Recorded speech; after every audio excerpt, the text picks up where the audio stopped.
escape. You are an ambassador.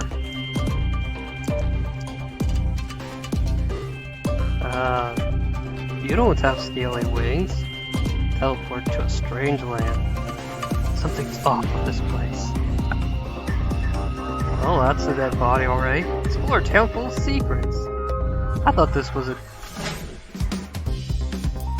I was not told this was gonna be like a murder mystery.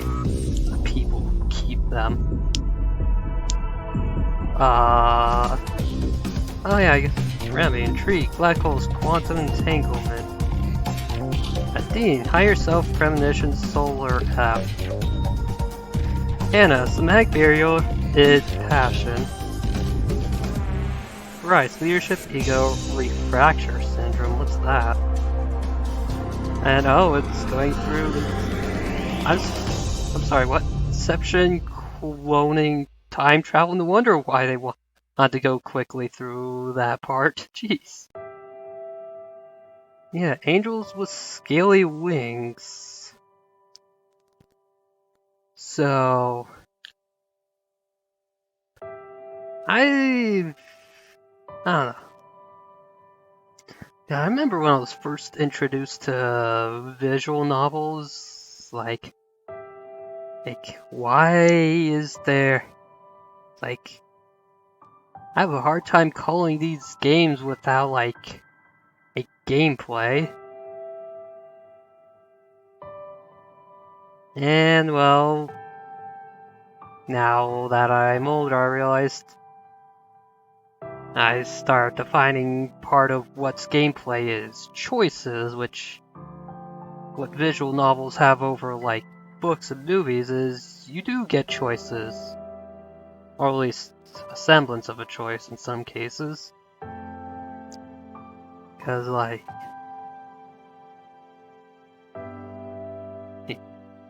if everything... I don't know. Let's get back to that, because...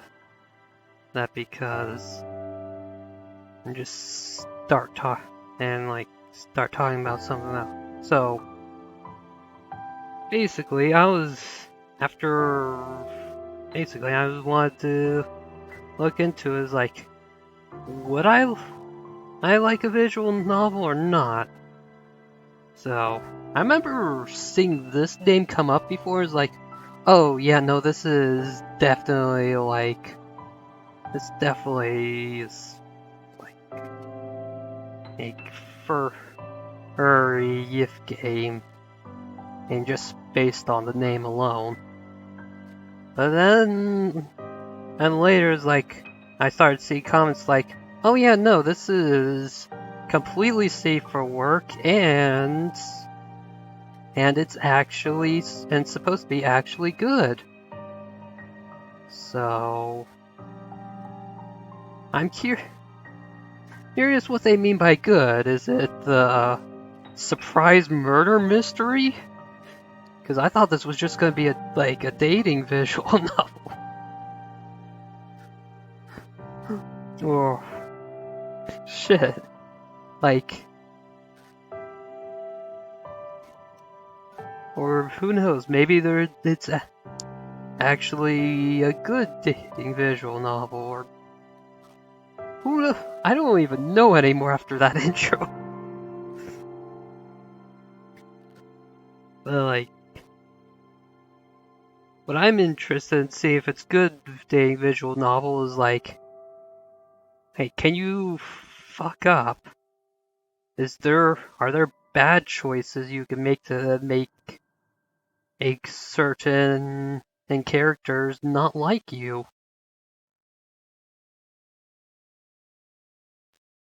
Because, like, I don't know, I feel like a lot of dating visual novels I've heard of are like, you're a blank slate that everyone just loves unconditionally. Is like, is that the point of the genre? To just like make people feel good about themselves for a few minutes with some delusions of harems, or are there like actually good ones out there, or is like you gotta make real choices that matter? So I'm curious what people mean by this one being good.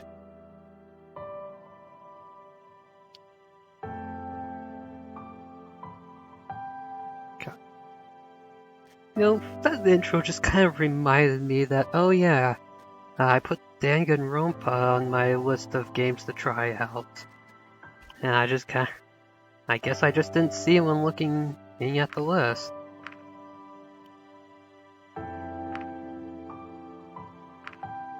Wonder what that button would do. Anyway, let's find out what this is. Detecting user profile. User profile not found.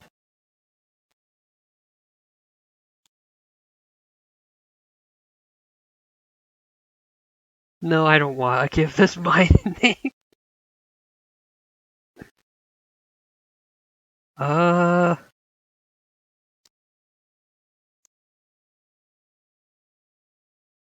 What to name the profile?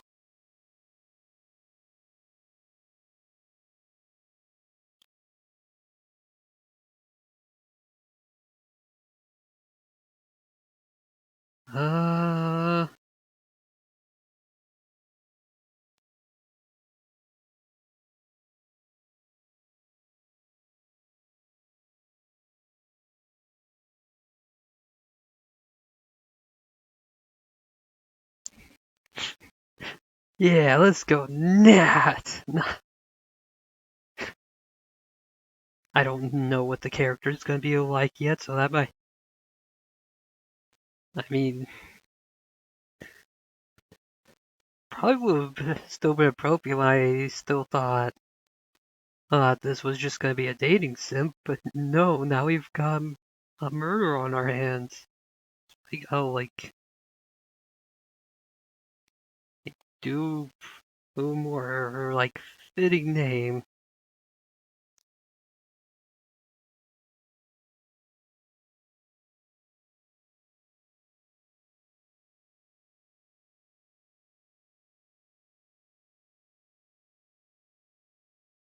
I don't know, let's say Cad.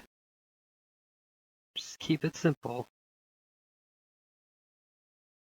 Choose a color.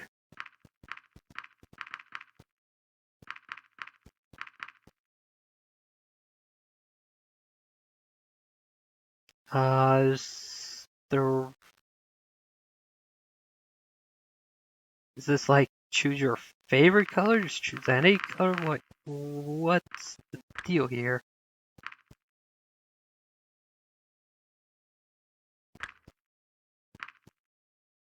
Okay. So we've got primaries, tertiaries, metals, others.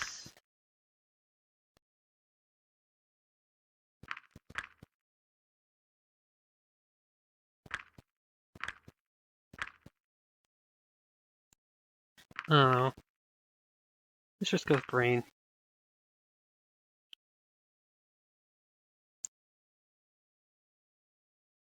Oh. Okay. See, I wish you said choose the color that your name will appear in. Because that does not stand out very well. Okay, I want like a lighter color.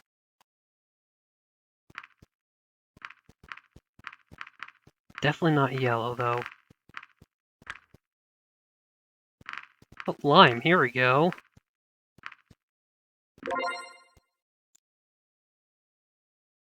User profile confirmed.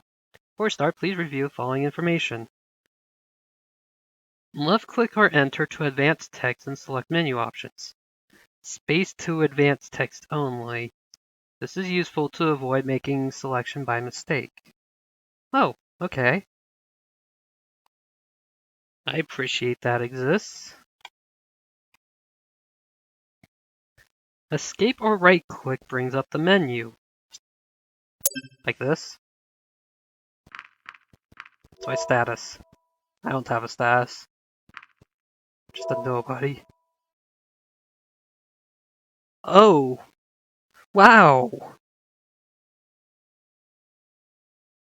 Wow! Just first achievement. Give Anna your blood. More blood for her Anna. Or more blood for blood god Anna, apparently. I don't know, it's probably like, I don't know, after that intro, it's probably like a blood transfusion. It's like, oh no, Anna got in an accident. Is gonna die without this. And you're somehow this, you just happen to be the same blood type, I guess. Or at least a compatible blood type. Since anyone can receive type O blood. That's how humans, or at least with human blood types. I actually don't know if animals have different blood types.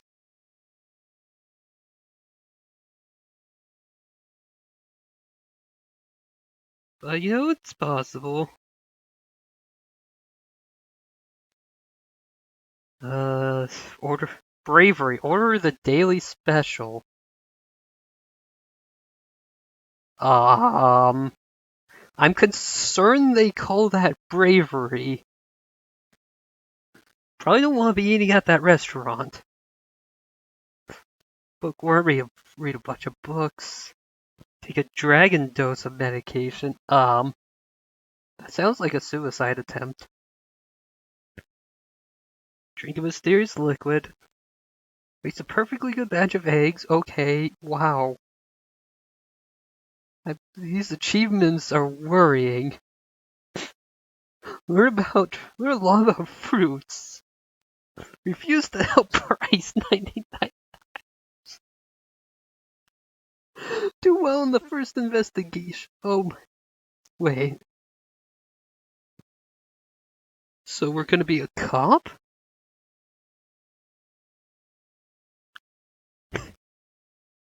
Bring Remy's books into the correct order. Wait for Remy until you get bored. Answer Anna's questions correctly. This is one of those questions where you give me blood.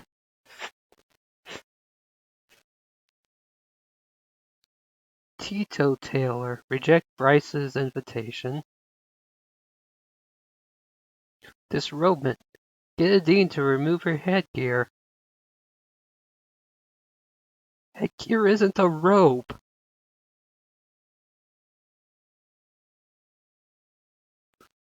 What are you doing? Wearing your clothes as a turban? Like, what's going on? Why is it called disrobement? We're a winner. Beat Sebastian at his own game. Actually, I guess they're dragons, so they wouldn't really wear anything around their like mid back or anything, since probably be really hard to get that stuff on with wings. And then again, I didn't see very many wings in that intro movie, so who knows? God, how many of these are there? Let's see here. 15 per page. So it's gonna be like 5 pages, yeah. Oh, there's like a page worth of hidden achievements. Yeah, it really is a page worth. There's 15 of them. Huh.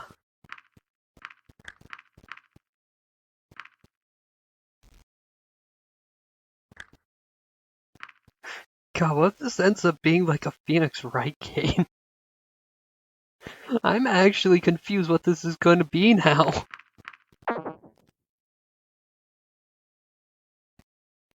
Oh, mouse wheel or page up and down to review past messages and rewind. Okay. Hold control or press tab to skip scene messages. S takes a screenshot. Or, you know, I can just do Control Print Screen and then open the image editor, do Control V. Middle click or H hides the text window. Yay, we get to have... Here we go, this is the game, guys. This is our favorite part. Just looking at this forever. I don't know, it's probably there in case you want to like look at the actual art once we reach it. If you wish to view this information again, you can do so from the main menu. That would be all. The year is 20XX. Some nondescript 2000s year, or at least between 2000 and 2099.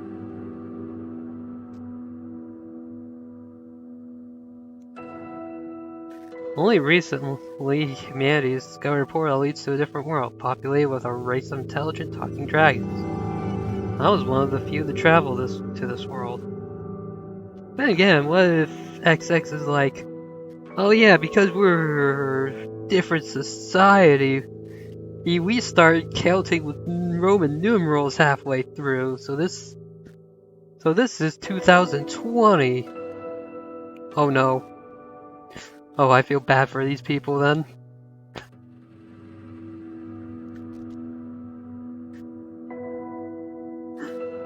Not only is it a confusing way to write your years, but also there's so many games that take place in 2020.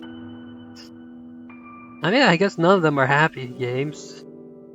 Or at least I haven't seen any happy games take place in 20XX. So...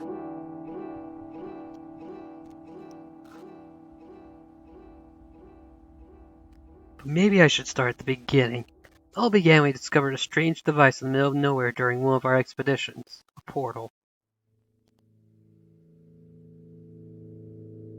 There it is. I had heard about similar technology before, though that had been more on an experimental level. From what I knew, other portals had been created in the past or were under consideration for mass application. As for this one in particular, though, we did not know who had built it, nor when, or why we found in the wilderness where we did. What was more exciting to us was the fact that it was functional. I'm just gonna stick my dick in and hope hope nothing bad happens. After our first test, we found out there was someone else on the other side who was in possession of a similar portal. Our attempts at communication through letters were successful, but in the end, the machine's extraordinary demand for power meant we need to act quickly, as we wouldn't be able to keep the portal open much longer. When we made this known to the other side, we received a very unexpected reply. A letter of invitation. After some deliberation, it was decided to accept their hospitality and send a person to the other side. There was an individual who took the job almost immediately.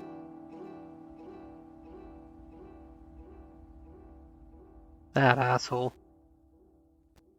Riza is Queerdo. Is Queerdo? I'm definitely not gonna say Queerdo.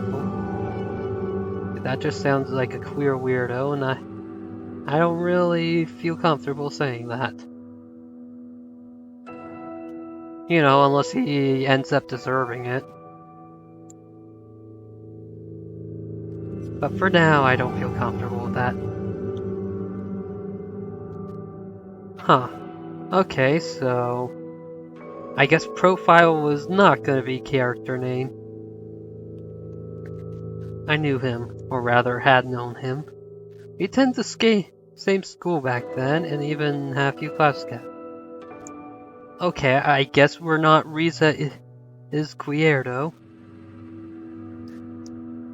We never really were very close friends, but we talked to each other occasionally and hung around the same crowd sometimes. However, we still went our separate ways in the end. I wasn't sure what to think about the whole thing, but he had to have known what he was doing. He certainly was brave. Either that or just very, very foolish. Well, I wasn't sure which. His courage was applauded by others. After all, he couldn't possibly have known who or what would await him at the other end of the portal. If he did meet someone there, who knew what kinds of attentions they might have? Not that any speculation on our part would have made a difference. So wait, is Riza gonna be like that masked villain-looking guy in the intro? The day finally came. Through he went, with applause echoing across the area. Equipped only with the clothes he wore, his multi-tool, a gun, and a device on his wrist that acted as a PDA.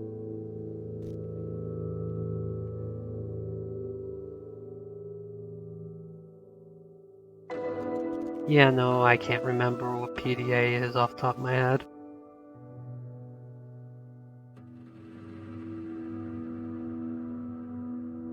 I think it's for messaging, but I don't know.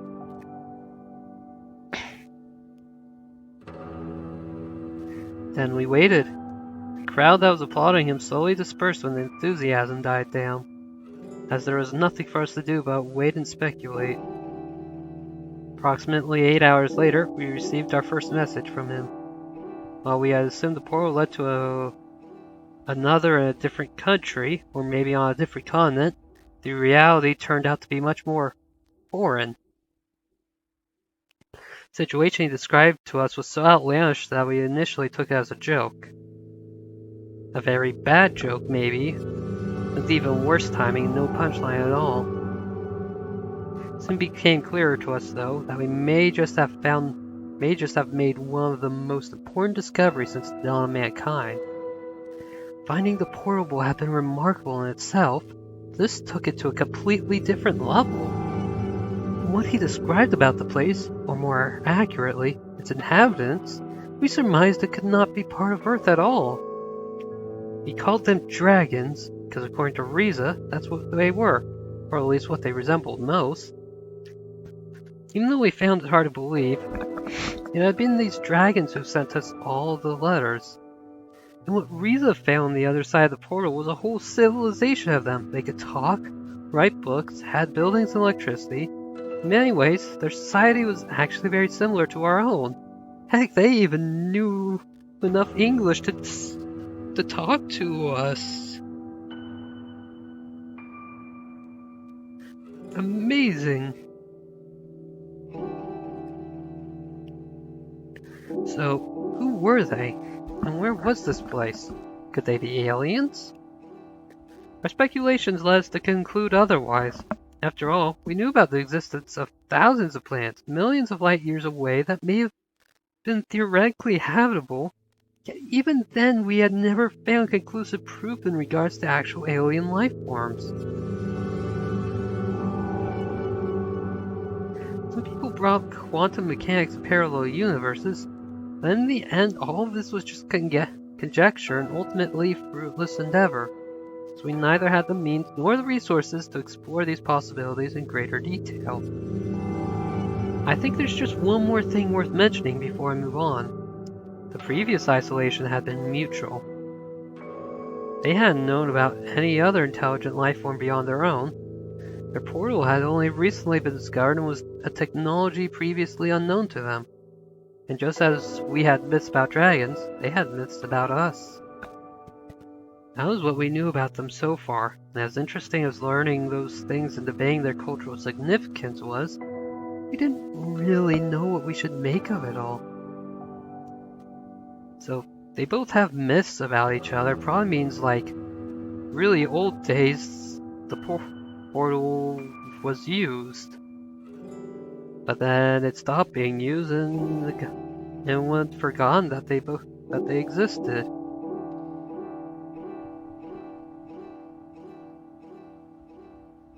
So that's what it kind of sounds like. Riza apparently was sure of what he was doing, though, as he eventually let us know that they had agreed on a trade. We were to give them a few of our PDA devices, which contained vast amounts of knowledge, dwarfing even that of encyclopedias. In return, they would supply us with generators. Overall, they didn't seem as technologically advanced as we had been, but they did surpass us in that one aspect. Their means of generating energy seemed sustainable. Not only that, but evidently also quite efficient. We certainly would be able to put technology like that to good use, and trading mere past knowledge of the human race for something more tangible was a good call on his part. That was where I came in. My prior experience in both biology and sociology made me a good fit to deliver our PDA devices for the trade. And while in the Dragon's world, waiting for the prototypes of our generators to be manufactured by them, I would act as an ambassador on humanity's behalf. Because Riza isn't. What a way to make a first impression by a display of mutual goodwill. Everyone benefits and everyone goes home happy. All is well. At least that was the plan. Despite the images that living, talking dragons might conjure up in some people's minds, I didn't even think of bringing a weapon myself, considering that they were reportedly friendly and peaceful enough. There was no need for me to fear potential ill intentions like Riza did when he had stepped into unknown territory. And acting as humanity's ambassador, I had to do my best to uphold a high standard in fostering this diplomatic relationship. When the time came for me to step through the portal, all my mental preparedness vanished. My anxiousness was fueled by all the questions lurking in my head, just as the machine started to do its work. Would it hurt? Would I meet on the other side? What if they really weren't so friendly and just made Riza write those letters, the pretense of appearing friendly, only to lure us into the den of man-eating monsters and certain doom, thus ending up as nothing more than a tasty afternoon snack? Maybe I should have brought a weapon after all. Suddenly I felt a shiver coursing throughout my whole body and beyond when I disintegrated, as if every atom of my body was torn from me and pulled into a different direction.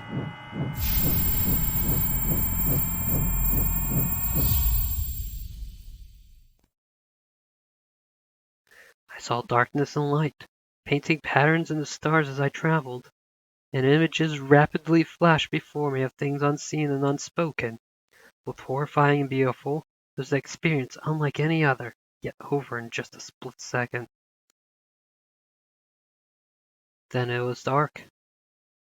I could only see a patch of lighter color contrasting with its dark surroundings as my vision started to clear.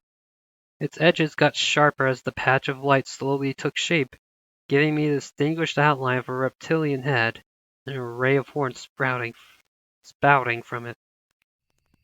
I guess sprouting wouldn't have been wrong. But here we go. Got our first dragon. And hey, they've got scaly wings. It was a dragon. And as I could see now, a dragon who not only had a pair of round glasses, but also wore a burgundy tie around its neck.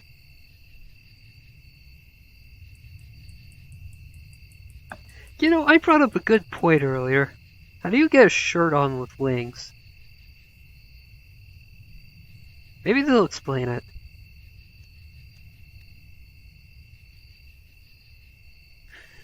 Well, I guess this one's named Remy.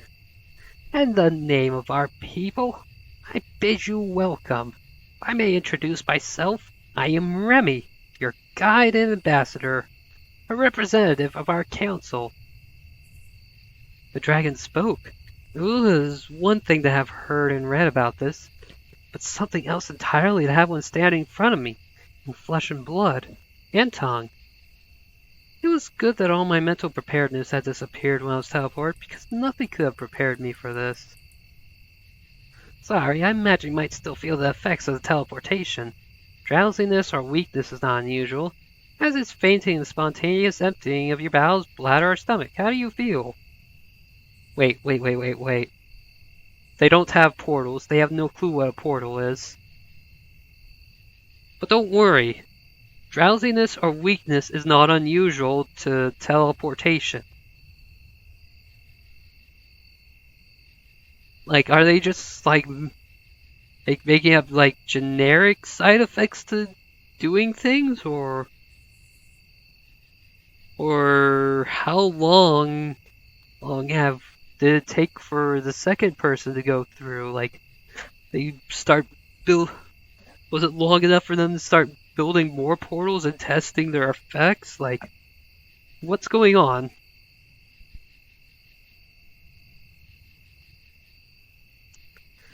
Rendered speechless, I had totally forgotten that I was shouldering the burden of representing my people to them as well. So much for being professional, but at least he gave me a good excuse for my blunder.